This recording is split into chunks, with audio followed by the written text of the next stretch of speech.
What's up, everyone, and welcome back to the Silver Screen Shenanigans podcast. My name is Devin, and the question of the day is, out of all the Kang variants, which one is your favorite? We're only really familiar with the couple that we've seen really in, shows and movies, but I think we, looked up a couple of them on Google, and I thought the one that seemed pretty cool was Iron Lad. It was he was supposed to be in one timeline. He was supposed to follow his other Kang variants and take over timelines and stuff like that. But he chose to use his intellect to build himself a suit of armor, similar to Tony, and he forms his own team. So I was like, that's kind of neat. And his suit looked pretty dope. Yeah. My name is Riley. The Kang variant that I really like the Conqueror that we see in the movie we're talking about today, Quantumania. Jonathan Majors is dope. Yes. I really, really like the Conqueror because he was exiled for taking over other Kang's timelines. That is so cool. And he's not done. And he's not even close to being done yet. Oh, yeah, so we're talking about Ant-Man and the Wasp, Quantumania. It is the most recent MCU movie that has been released, which is crazy, because I thought when we started the MCU, we would have content for, the rest of the year, and, nope, here we are. We're at the end. Obviously not the end, because there's still movies coming out, but, the ones that we can actually watch. Yeah, we're caught up pretty much. So this one starts out with Janet as she's in the quantum realm, and it's not great, battling monsters and this weird tiny little world, which I love that they because right now quantum stuff is all theoretical as far as I understand. So I love that they're just having fun with all the possibilities that could happen in this microscopic world. Absolutely. I really like, because to this point, we have not seen anything about the quantum realm. She was in it. All we know about it is she was in it. We know you can time travel through it. Yeah, it's like time traveling. But how does it look? How does it affect things? Mm-hmm. And this is the movie and the piece that we get to actually see how that works. Yeah, just I'll probably say it again later, but a lot of this feels like an extended some might get this, but the cantina scene in Star Wars where they go to the bar and they see all the different monsters and robots and everything, and it really expands the world. That's a good comparison, I think. It's an extended one of those scenes that we're just kind of living in the quantum realm. Anyways, it's not going great for Janet because she's battling monsters and stuff like that. And she's surviving though. And then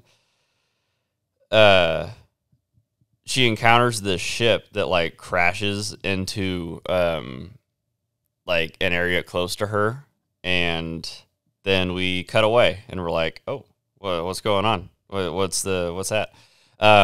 But this is we cut back to present day, and this is after the Battle of Earth, and Endgame and all that stuff. Scott Lang has become a successful book writer, and he's gives speech to kids and stuff like that, encouraging them. What is even the little man can be the big man or something. I don't know. It's it's really cheesy and goofy. He's living the life. Oh yeah, and he has the wife, has the kid. He's got Employee of the Month at Baskin Robbins. Heck yeah. I mean, it's just So yeah, and Cassie is now a teenager who has is up to she's up to stuff, up to things, up to no good. She thinks in trouble. She thinks she's into that, she's in those teenage years. She thinks she's into all the righteous causes and everything, and she lands herself in jail. And again. I think this is the first time Scott's hearing of it. Yeah. But Hope has like gotten her out several times. So that I think that night they go and visit Hank and Janet. Because as we know, Janet is in the present day, she's out of the quantum realm. She escaped. And then they got brought in back. the end of Ant-Man and the Wasp. And then they got poofed and got brought back. Yeah. So now everything's cool. Mm-hmm. They're trying to just live out their days, having a nice end of life. And I love that Hank has used his technology for like everyday things. The pizza, it's like a mini pizza, and then he like he does like the growth tech, and it's this huge like supreme pizza. Yeah, doesn't he cooks it in like an easy bake oven or something? Like the little easy bake, and then he expands it. Yeah. So over like, I guess like as Scott's been like away doing like busy things, Cassie and Hank have been like at work opening this like, I guess the best way you can describe it is like a it was supposed to be a telephone to a two-way telephone between Earth and the quantum realm. And at first they think that's pretty cool, but then Janet is like, turn that thing off right now. Yeah, because they were sending messages down and receiving signals. Yeah, and she knows who would hear those signals. And I think it's similar. I'll make another comparison. It's similar to John Wick in a way.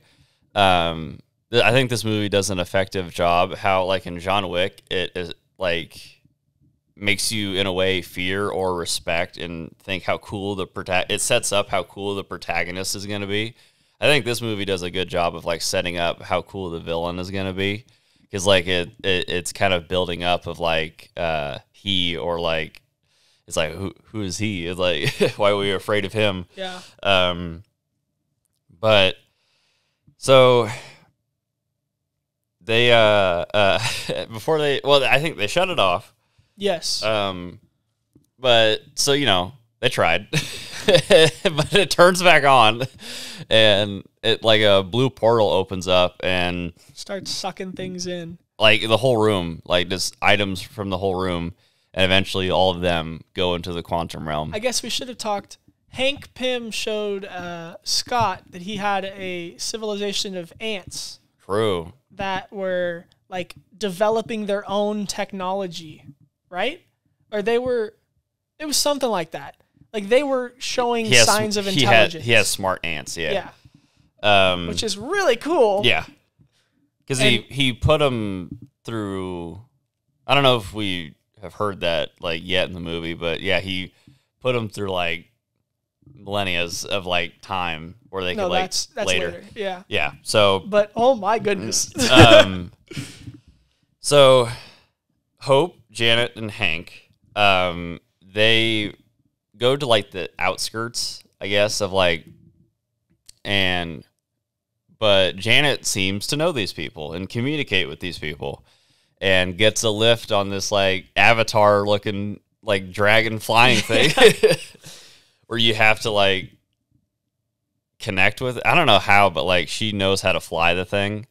And so they're off to like this bar type place. Yeah. And you get to see a bunch of different like species and stuff like that. Yeah, they go through like a slums area. Yeah. And he's like, is that a broccoli person? True. And then the broccoli person tries to hit on Hope.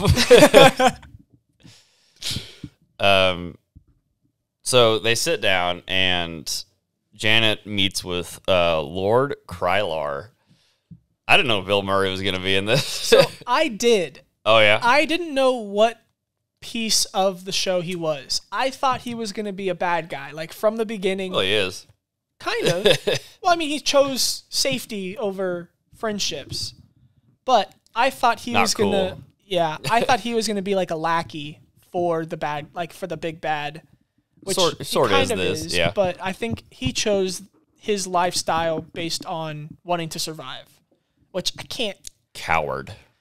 I mean, definitely, but like I can't like fault the guy. It's either that or die. So we get like history. Yes. Apparently, there's history between Lord Kilmar and Janet, and it's funny how increasingly pissed off Hank gets because he's like, "What do you mean? What do you mean you guys know each other?" A woman has her needs. What do you mean by that? What? So She cheated on Hank, dude. True, like with multiple people. Well, just with him over and over again. Oh, I thought she did it with Kang too. I don't think so. They were just friends that we know of. I don't know. What the heck, Hank? Yeah, that's what I'm saying. So we find out that they used to be buddies, and there was a resistance against this guy, the ruler here in the quantum realm. But he decided to betray and team up with him, and he's kind of, like you said, a lackey to this guy. The big bad. They have a showdown in the bar because Lord Krylar wants to take them to his master. And Hank turns like a little thing that's normally eaten in people's drinks. It's like a little octopus looking thing. Yeah. He made it huge. And it starts killing people. And Hope's shooting people, Janet's shooting people. And then they dip in the Lord's ship and fly out of there. That was weird. The ship. Oh, yeah. You have to stick your hands in it. It's and like goop, and it attaches to you and uncomfy. feeds off your emotions. Ugh. Uncomfy. Yeah, and I guess during all of this, Hank's hearing aids are like buzzing. He's twitching with them. He's getting like some kind of interference. So at the same time, while this is happening, Scott and Cassie have been transported to a different part of the quantum realm. And Scott has to immediately go to Big Man and has to fight these I don't know, they're like these big monster looking things. Was it that or was it the sun? Yeah. Oh. Something like that. Yeah, he's like, "Hey, look, they got a sun down here." And is the sun getting closer? Yeah. And he has to punch it and and then they find some resistance. Yeah, soldiers. They were they have the hermit lifestyle. Their houses are literally alive. Yeah, that is so cool. They meet a goop guy. They meet a light bulb guy. Yeah, and the goop guy can or no, he can't. There's a guy who has a gem on his head who can read your thoughts. Yeah. And then the light bulb dude who can shoot lasers. And then there's the lady with the cool staff. And then Scott gets knocked out. Yep. When he wakes up, he's tied up. And Cassie is being fed this it's goop stuff, liquid, and he's and then What'd you do to her? What'd you do to her? I remember in the audience what the hell's going on? It was super confusing, but it puts us in his position. And Cassie starts to say, "Drink it, drink it, the goop." And then he doesn't want to at first, but as he digests it, he starts to understand everybody because they're all talking a different language. Cool. It's like a radio, signaling, it's deaf at first. It's deaf, and then increasingly becomes more clear. Yeah, that was a pretty cool audio trick. But he can understand everybody now. Yeah, and he meets Vic. Is that his name? The goop guy. The goop guy. Yes, dude, the goop guy is my favorite. I was on Fandango. Whoops. Nope. Yeah, Veb. Veb. Dude, Veb is so funny. He goes, "Oh, you drank me." What? But what they explain? He's "Oh, you guys' houses aren't alive." They explained it as I can't think because they had Hank and Hope drink it as well at the bar. Right. It was like a booze type thing. It is was it a parasite that that translated, that made you understand languages, or was it was something like that. It was some kind of something in them that could then create that language understanding, which is really, really cool. Yeah, that's neat.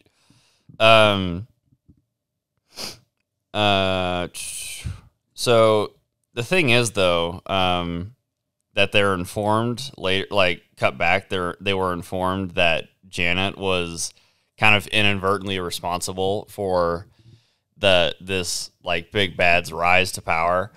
And oops.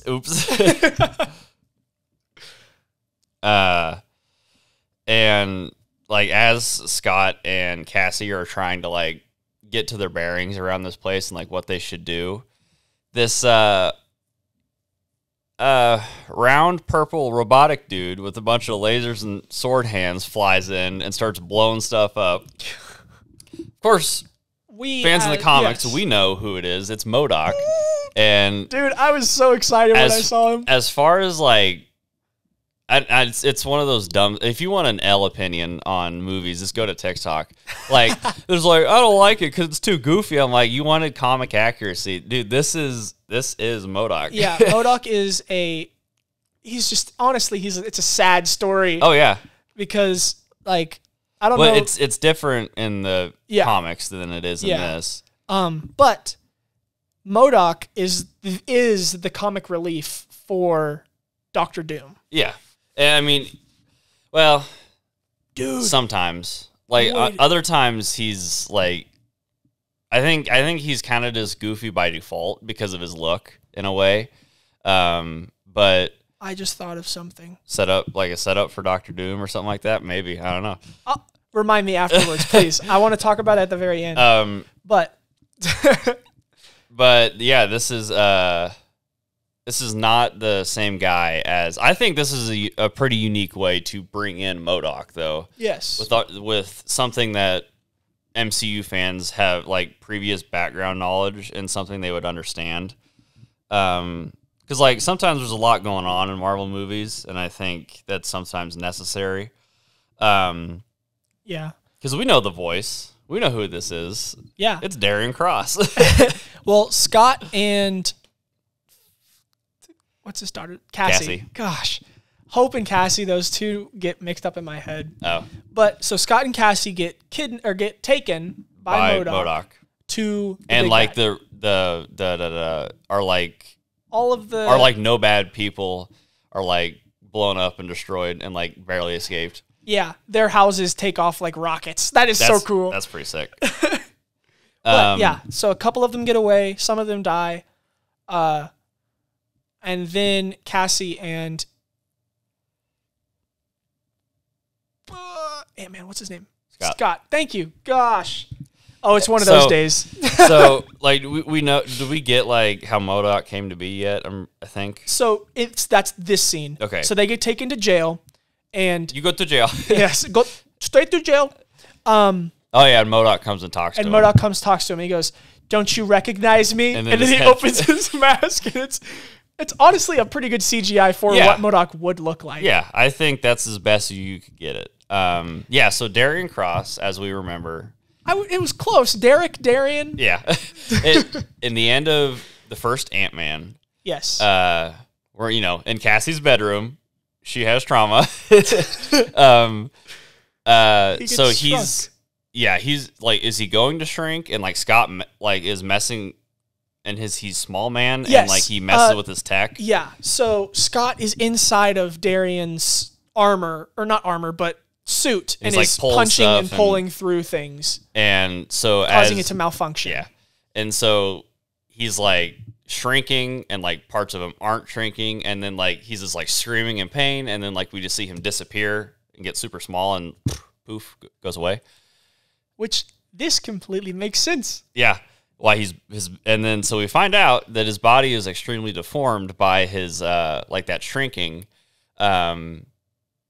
The big bad guy finds him and turns him into a machine only dedicated for killing. MODOK. Only designed for killing. Yeah.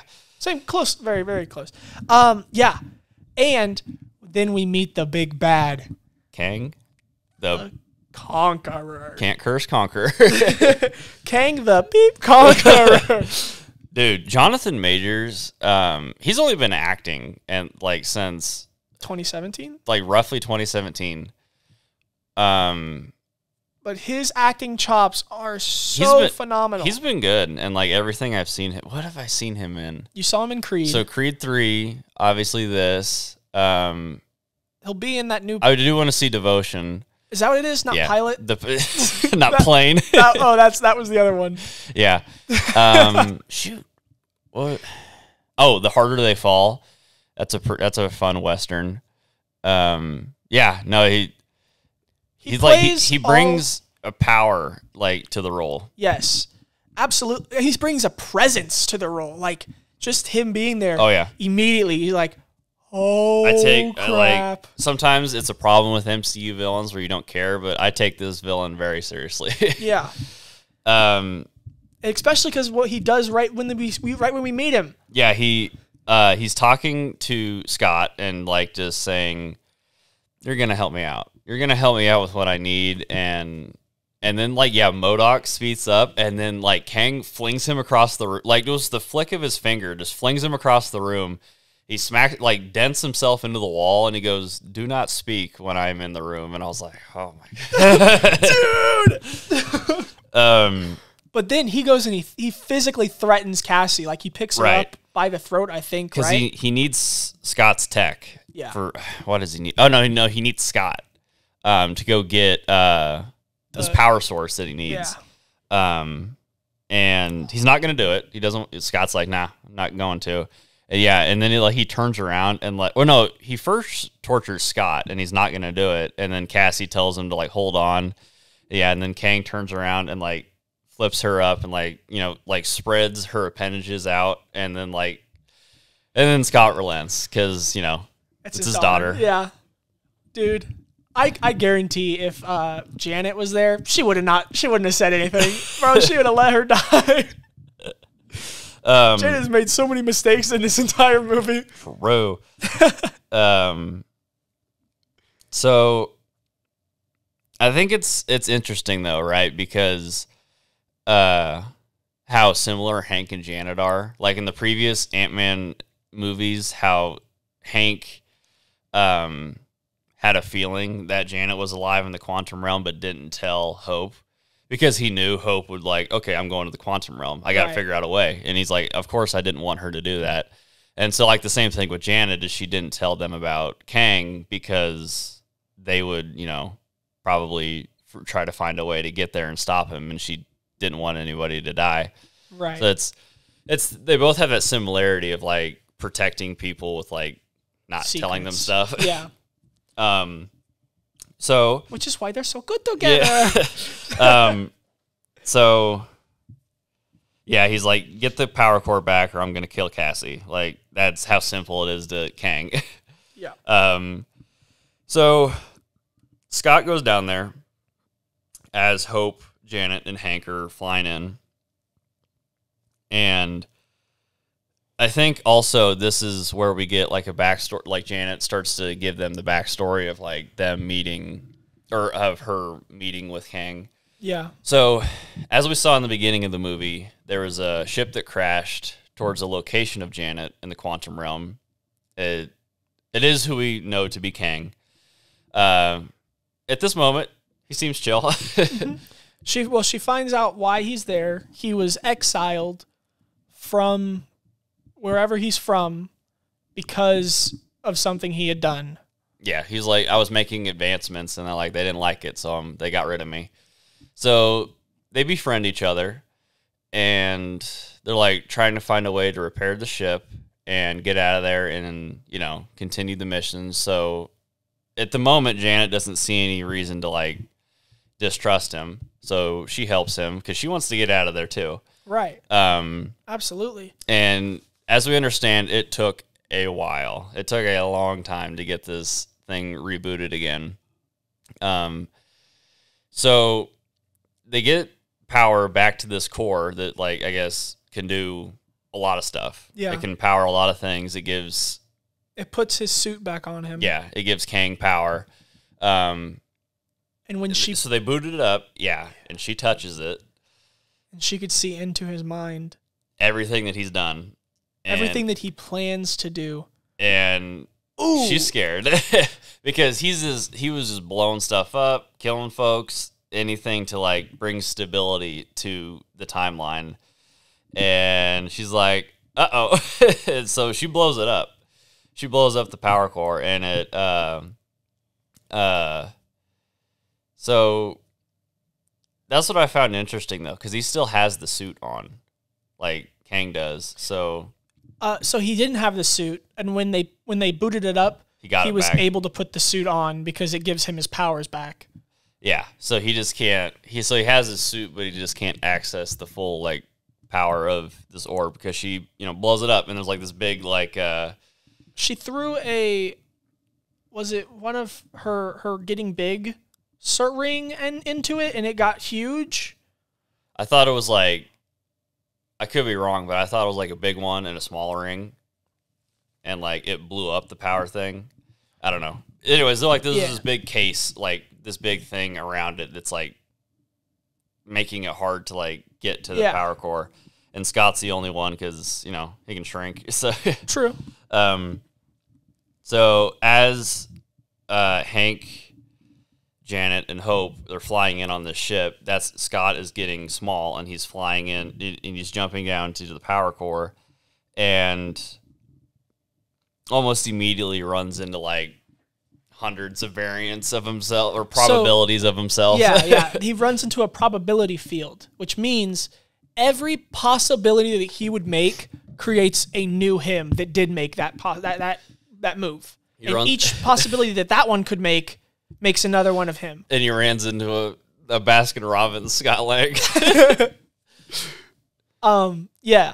So that's what I found interesting too. Is that's why Kang couldn't have done it because they would all been fighting with each other, I think. Yeah. And the way that Scott is able, at first he tries is because like he tells all of his like probabilities that like it's for like Cassie and his family, so they like all work together, and like they do like the thing in real life. Cassie.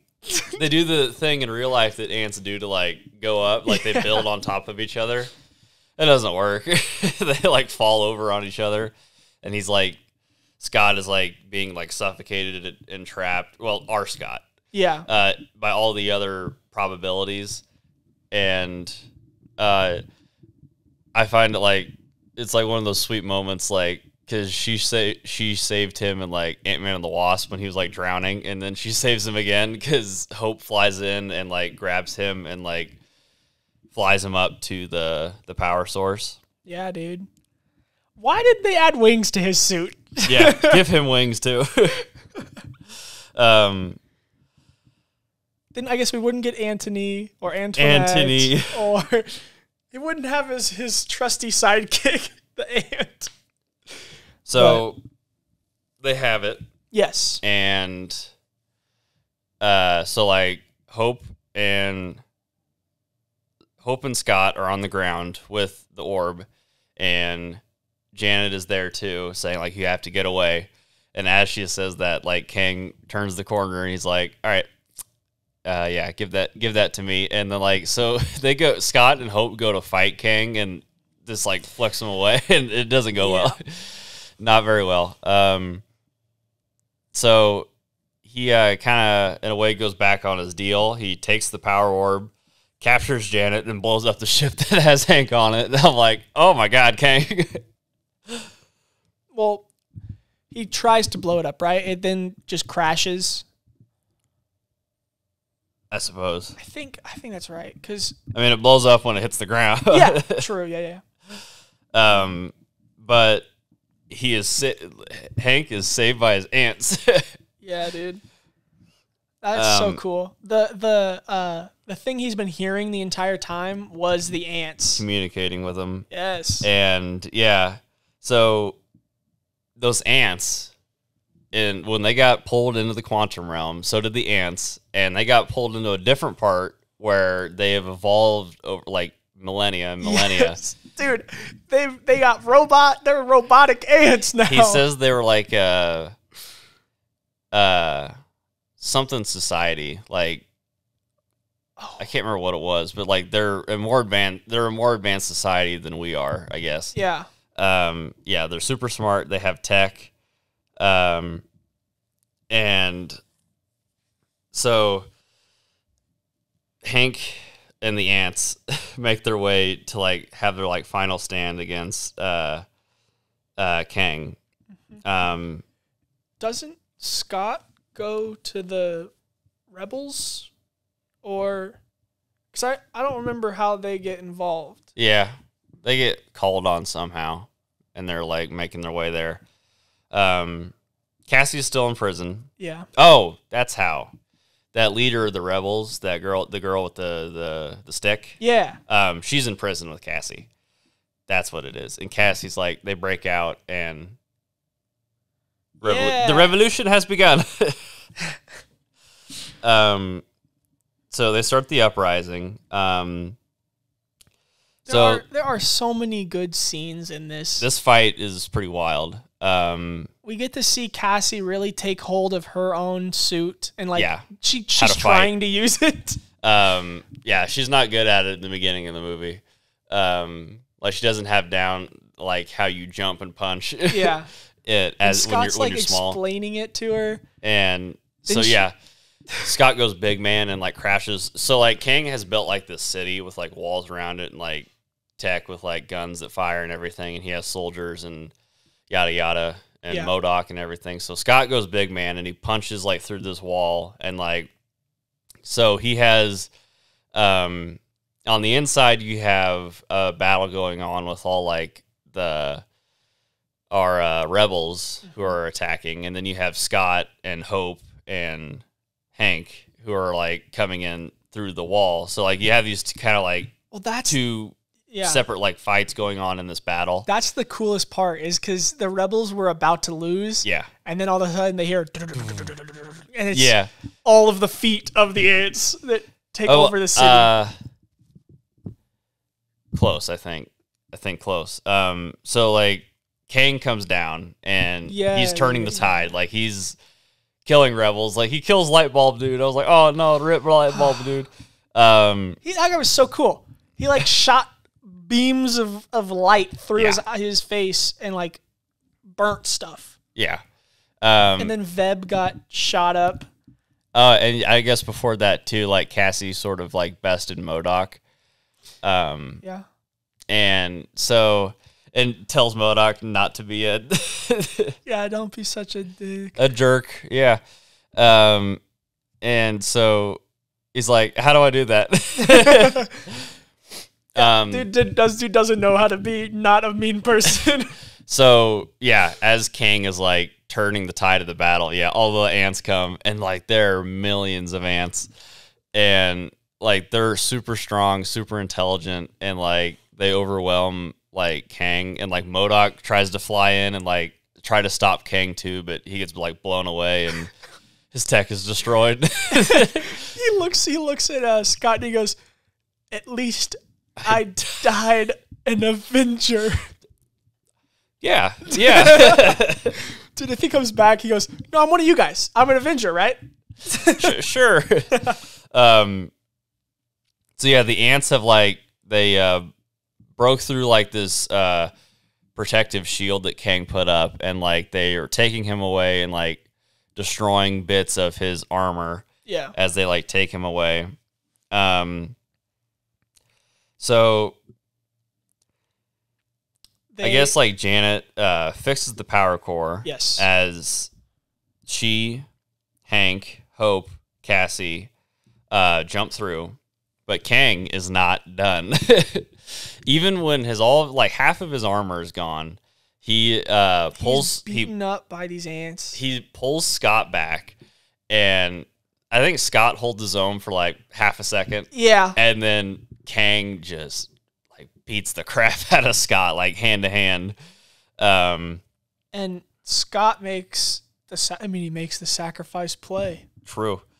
He throws like 6 or 7 blues and reds, so grows and shrinks, into the power core. Mm-hmm. And it explodes with like an imploding like force that pulls Kang into it. I guess first, before Kang gets to Earth, Hope comes out again and starts like shooting like those things out of her wrist, like back at Kang. So it's like knocking him back. Yeah, and then Scott does the thing that sucks like Kang, and he gets really small. That's what I was thinking too. Like when I was watching this in the theater, I'm like, I don't think he's dead. Like I don't think he's dead either. This is what I think. This is how we could get Doctor Doom.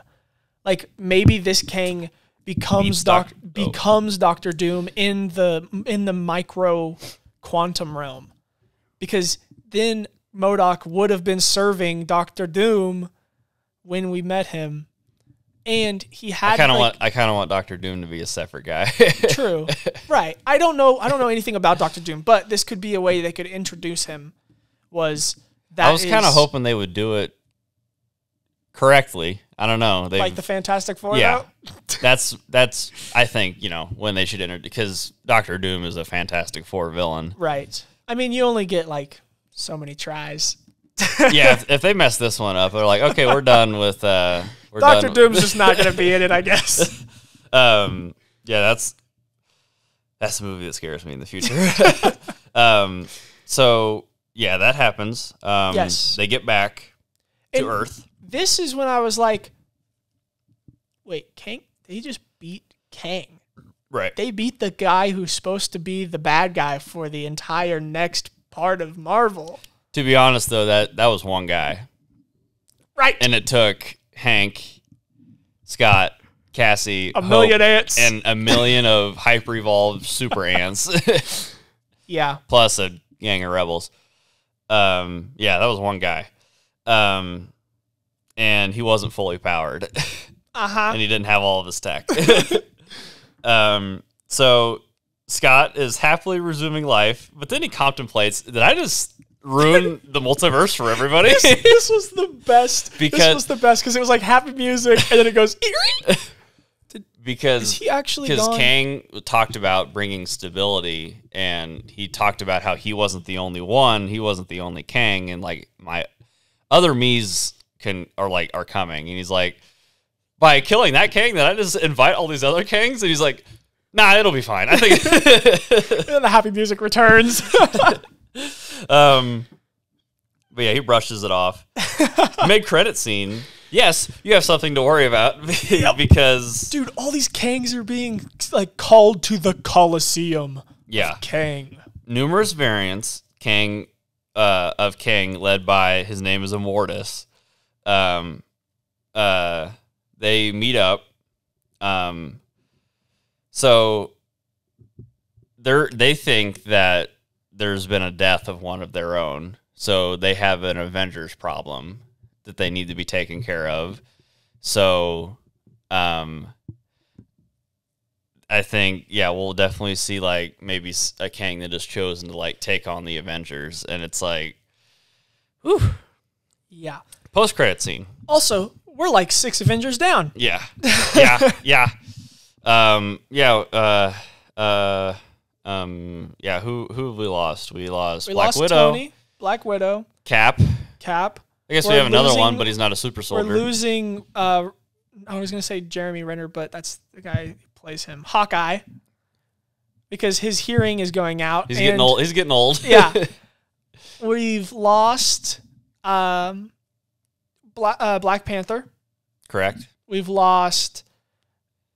Or I guess we should say we lost T'Challa. We lost T'Challa, yes. I mean, this new Black Panther is still Black Panther, but... Not T'Challa. Well, not trained, right? That's what I'm saying. Not a BA like T'Challa. Oh, my God. Yeah.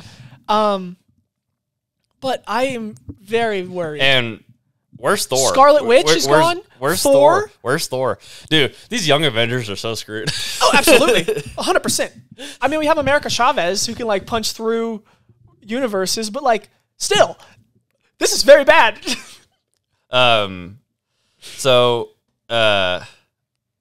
post-credit scene, this is a little tidbit of the next season of Loki, where Loki and Mobius, the Mobius who doesn't know what's going on anymore, played by Owen Wilson. Wow. They encountered the Kang variant named Victor Timely, who was on Earth in the 1940s. So that's pretty interesting. Dude, I really like this scene because he goes, this is the guy we're supposed to be worried about? Because, like, he looks like just a nerd who's very into, like, time. So, that's what I was thinking. Are we thinking that's the guy who, like, got his ship crashed into the quantum realm, maybe? You think Timely's the one that got... I don't know. I don't know what variant that is. Because I don't know. I just think it was the Conqueror. I think the reason he got sent there was because he started taking over other timelines. Like other... Oh, that would make sense then. Maybe. Ooh, dude, they better tell me something. They better speak their words. So overall, this was fine. I think definitely the two performances are Jonathan Majors and Paul Rudd. Absolutely. The other actors are fine. Like, they're there. They're doing their thing. But none of them really stand out. And so, like, and the action was fine. CGI was very well rounded. And I think it's because they went so low on She-Hulk.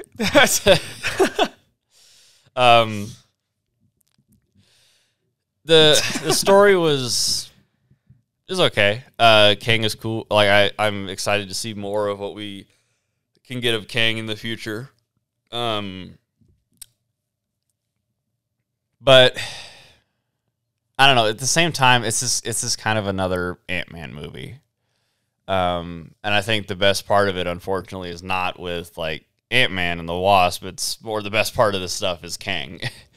And so I think, like, it's fine. It's another passable Marvel movie, so I'd probably give it at worst a 6, at best maybe 7, 7.5. Like, it's fine.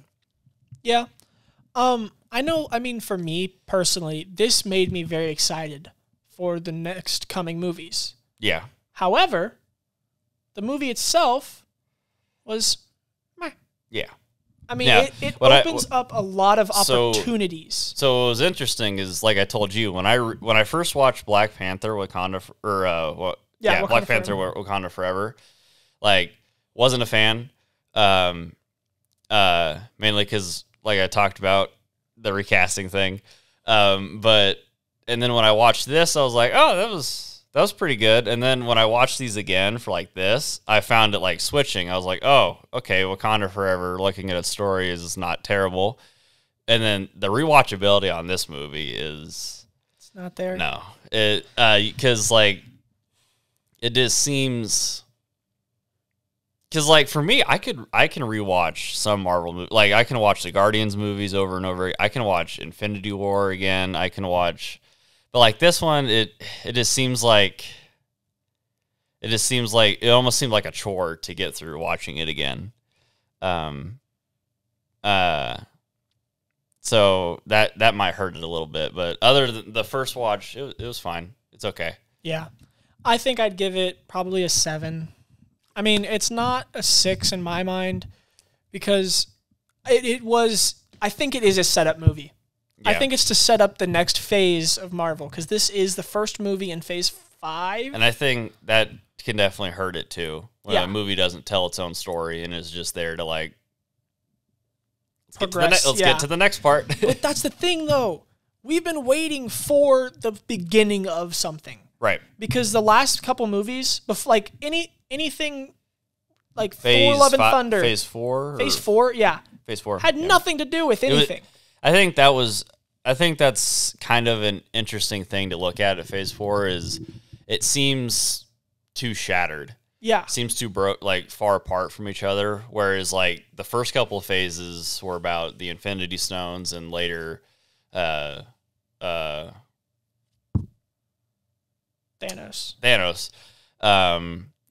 These stories see, even the shows, they're cool on their own, and, like, the short movies are cool on their own, right? But they just seem too scattered and not like a universe. Like the example that we bring up a lot, the Celestial and Earth. No, that hasn't been brought up at all. Like, there's just this big head and a hand sticking out of the ocean, and it's like nobody's brought that up. It's so irritating. It is. Maybe my only hypothesis is that all of it is different timelines. Like, all of Phase 5 is different timelines leading into the Kang that will then like the unite the timelines. Like the like, that's the only thing I can think of. Is like the Eternals is a separate world. Yeah, that. Or, unfortunately, they mention stuff. I know in that movie that's already happened. That's my only thing is like maybe. Oh, and also the other thing that's starting to piss me off is like we can't decide what Earth we're at. Yeah, because I know we're not at 616, and then like we saw the trailer for this new movie, Into the Spider-Verse, right? Where Spider-Man 2099. I don't remember his name, but he says he calls it a different, like I think he calls it a different number, 199 or something like that. Yeah. And it's like, but choose. Which Spider-Man was he talking to when he said that? Was he talking to Miles? Because Miles isn't a part of. He was talking to Miles about Doctor Strange and Tom Holland Spider-Man. Gotcha. But I think that's the only thing I'm thinking of, like, is maybe they're in different timelines, different universes, and like all of it's going to be brought together in one new movie that's coming up or something. I doubt it. I don't think so. But if they did that, it'd be kind of crazy if everything wrapped up and there's like, yeah, you thought we were crazy. I think the actor for Miss Marvel, I think